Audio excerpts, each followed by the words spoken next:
এই কথাটি আমরা সকলেই বলেছিলাম।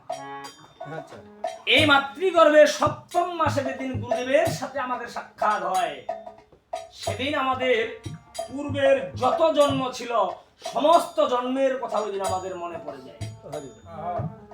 ওই দিন আমরা জানতে পারি যে জম্বুদেশের মানুষ হইল মায়াবাদী। এই জম্বুদেশে আসলেই আমি গোবিন্দকে ভুলে যাব, আমি গুরুদেবকে ভুলে যাব। এই জন্য আমরা গোবিন্দকে বলছি, হে গোবিন্দ, আমি আর জম্বুদেশে যাব না, বহুবার গেছি। আজকে যেহেতু তোমার সঙ্গে আমার এখানে সাক্ষাৎ হয়েছে, এখান থেকে আমি আর যাব না। এখন এই গোবিন্দ বলছে, হে বৎস, তুমি যদি জম্বুদেশে না যাও তবে মাতৃহত্যা হবে। একটা সন্তান যদি মা প্রসব না হয় তাহলে সে মা মারা যাবে না? বলতে এই মাতৃহত্যা মহাপাপের কারণে তোমাকে আবার 84তে জন্মগ্রহণ।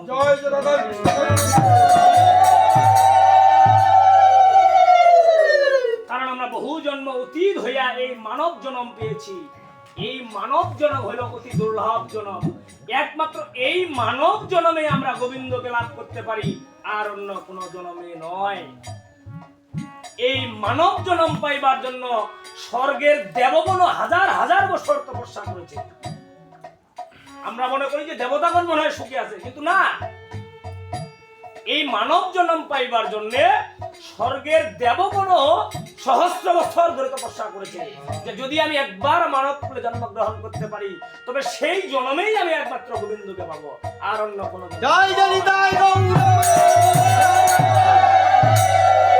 এত সুন্দর জন্ম পেয়ে মা আমরা সেই গোবিন্দকে ভুলে গেলাম। এই জন্য বলছে, সে তো জম্বু দেশ হয়, সে তো মায়াবাদী কয়। হে গুরুদেব, এই জম্বু দেশে আমি যাওয়া মাত্রই কেউ বলবে আমাকে সন্তান, যে আমার খুব ভালো সন্তান হয়েছে, কেউ বলবে আমার ভাতিজা হয়েছে, কেউ বলবে আমার নাতি হয়েছে। এই আমার করতে করতে আমি তোমাকেও ভুলে যাব। এই জন্য কীর্তনটা বলছে, ওইখানে আমরা মাতৃগর্ভে যে কথা দিয়ে আসলাম যে হে গোবিন্দ, আমি যেতে পারি এক শর্তে। বলে কি শর্তে? আমি যে এই জম্বু দেশে যাব, তবে তোমার সঙ্গে আমার সাক্ষাৎ কোথায় হবে? এই গোবিন্দ বলল, হে বৎস, বলে কি? যেখানে আমার নাম গুণ কীর্তন হইবে, যেখানে আমার সৎসঙ্গ হইবে, সেখানেই তুমি আমাকে।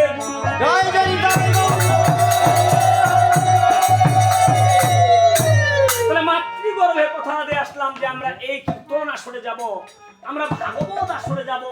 এখানে আসলে কি পাবো? প্রসাদ খাওয়ার জন্য কিন্তু এখানে আসতে হয় না। এখানে ওই যে মাতৃগর্ভে আমরা কথা দিয়ে আসলাম যে এখানে আসলে আমরা গোবিন্দকে লাভ করতে পারবো, এখানে আসলে আমরা গুরুদেবকে পাবো। এই চিন্তা চেতনা করে আমাদের কীর্তন আসরে আসতে হয়। কিন্তু আমরা অনেকেই আসি যে কতক্ষণ শেষ হবে, কতক্ষণ আমরা প্রসাদ খাবো, এটার জন্য নয়। আমাদের ধ্যান ধারণা হওয়া উচিত এখানে আমাদের গুরুদেবের সাথে সাক্ষাৎ হবে, ওই যে মাতৃগর্ভে কথা দিয়েছে। এই জন্য পদ্মপুরাণে আমার বলছে, নাহং তৃষ্ণামি বৈকুণ্ঠ যোগিনং হৃদয়ে নাচ মদ ভক্ত তত্র গায়ন্ত্রী তত্র তৃষ্ণামি হে নারদ। এখন এখানে নারায়ণ বলতেছে, গোবিন্দ বলতেছে যে হে নারদ, বলে কি গোবিন্দ? যে আমি বৈকুণ্ঠে থাকি না। নাহং তৃষ্ণামি বৈকুণ্ঠ যোগিনং হৃদয়ে নাচ, বলছে আমি বৈকুণ্ঠেও থাকি না, আমি যোগীদের হৃদয়েও থাকি না। তাহলে কোথায় থাকো? যে মদ ভক্ত যত্র গায়ন্ত্রী তত্র তৃষ্ণামি হে নারদ। আমার ভক্তগণ যেখানে আমার গুণ কীর্তন করে, আমি সেখানে শ্রীমতী রাধা নিয়ে বিরাজমান।